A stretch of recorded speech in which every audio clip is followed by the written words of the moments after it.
Assalamualaikum warahmatullahi wabarakatuh. Hai adik-adik. Oke, perkenalkan nama kakak Rifki Chandoro. Kakak selaku Dewan Amalan Ramasinta SMA Negeri 1 Banyumas.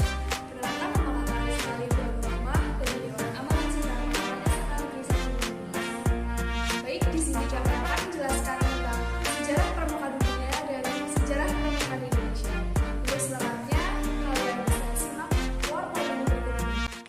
Ya baik adik-adik, di sini kakak akan menjelaskan tentang sejarah pramuka di dunia. Kalian sudah tahu kan Bapak Pramuka Dunia itu siapa? Ya betul, Bapak Pramuka Dunia adalah Sir Robert Stephenson Smith Baden-Powell of Jewel. Beliau lahir pada tanggal 22 Februari 1857.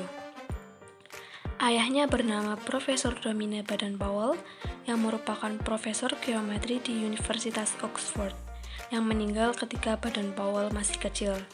Kemudian ibunya bernama Henrietta Gray Smith.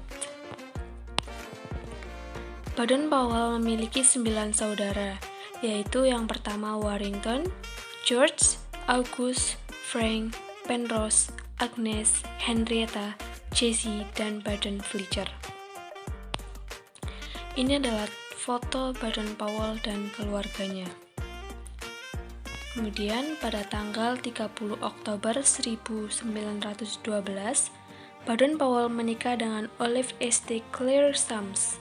Mereka mempunyai 3 orang anak, yaitu yang pertama Arthur Robert Peter Baden-Powell, Peter, yang kedua Heather Grace Baden-Powell, Heather, yang ketiga Betty St. Clair Baden-Powell, Betty. Kemudian ada beberapa buku karangan Baden-Powell. Yang pertama ada Edstone Scouting pada tahun 1907, yang kedua Scouting for Boys yang disusun pada tahun 1908, yang ketiga ada Rovering to Success yang disusun pada tahun 1922. Setelah menikah dengan Olive St. Clair Sams, adiknya yang bernama Agnes dan terutama istrinya sangat aktif memberikan bimbingan terhadap gerakan kepanduan dan kepanduan putri.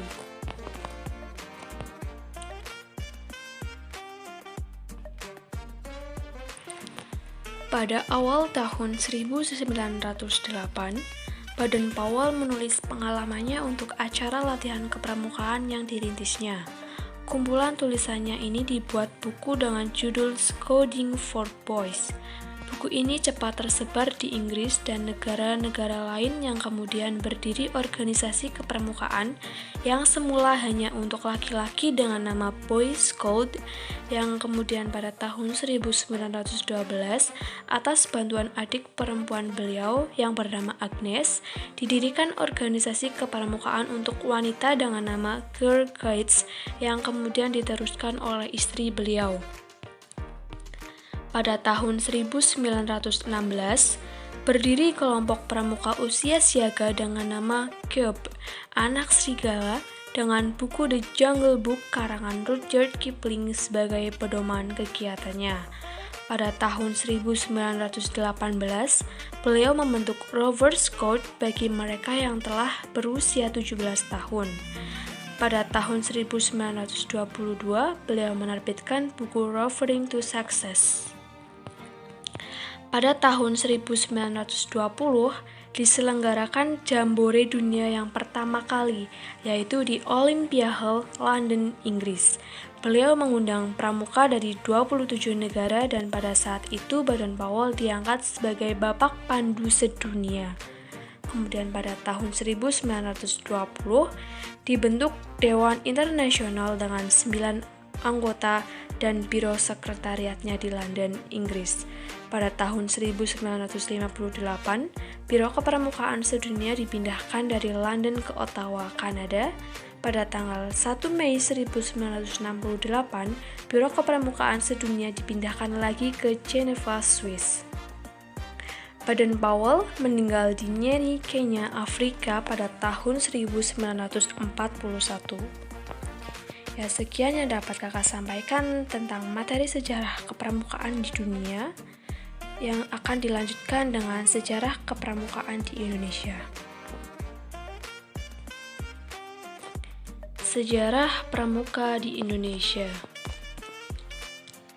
Bapak Pramuka Indonesia adalah Sri Sultan Hamengkubuwono IX yang lahir di Ngayogyakarta Hadiningrat pada tanggal 12 April 1912 dan meninggal di Washington DC pada tanggal 2 Oktober 1988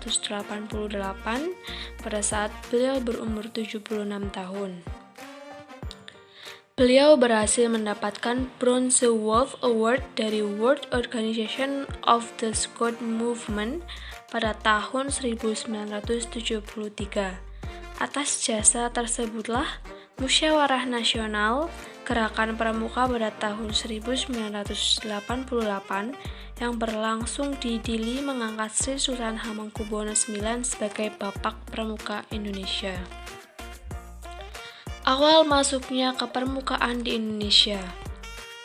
Gerakan Kepanduan Nusantara oleh Pribumi dibuat pada tahun 1916.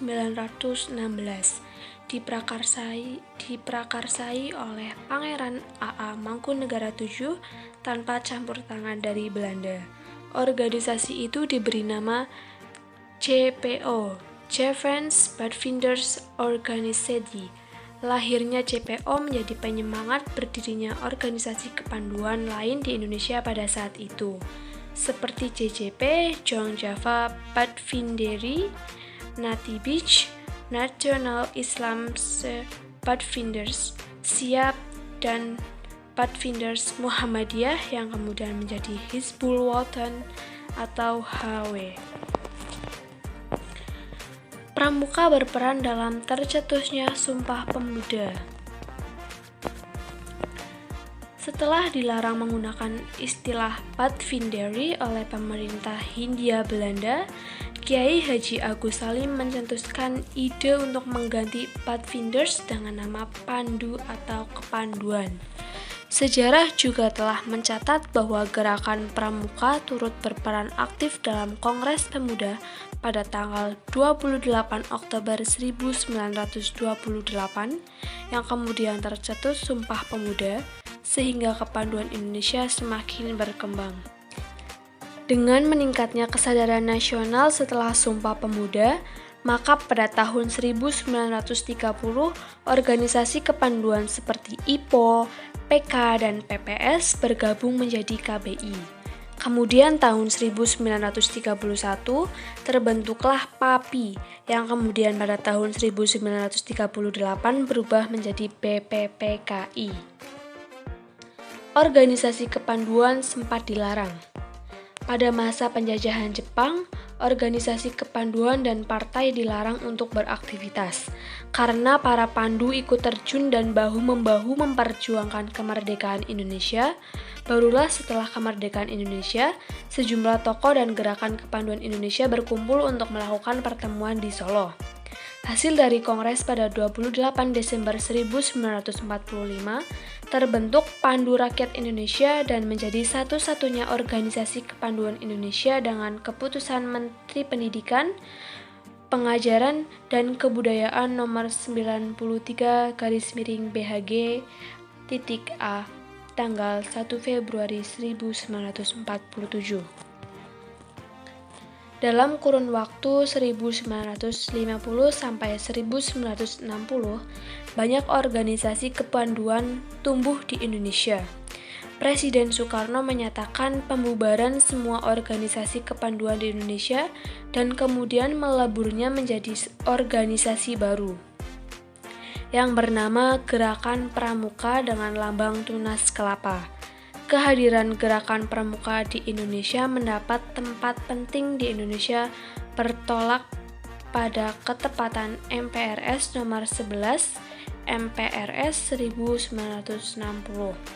Presiden Soekarno memberikan amanat kepada pimpinan Pandu di Istana Merdeka pada 9 Maret 1961, yaitu untuk mengefektifkan kepanduan sebagai komponen penting dalam pembangunan bangsa. Lambang Gerakan Pramuka. Lambang Gerakan Pramuka adalah tunas kelapa. Lambang berupa tunas kelapa yang kita ketahui saat ini disahkan dalam Kepres nomor 238 tahun 1961. Kemudian pada tanggal 14 Agustus 1961, secara resmi Gerakan Pramuka diperkenalkan kepada masyarakat. Setelah Presiden Soekarno menganugerahkan Panji Gerakan Pramuka dengan Kepres nomor 448 tahun 1961. Itulah tentang sejarah kepramukaan di Indonesia. Terima kasih kepada adik-adik yang telah menyimak video ini. Nah, jadi itu sedikit materi tentang sejarah kepramukaan di Indonesia dan sejarah kepramukaan di dunia yang dapat kami sampaikan. Semoga bermanfaat untuk adik-adik ke depannya. Oke, betul Kak. Jadi cukup segitu aja ya adik-adik. Jadi Kakak Rifki sama Kak Risma untuk undur diri dulu. Terima kasih. Wassalamualaikum warahmatullahi wabarakatuh.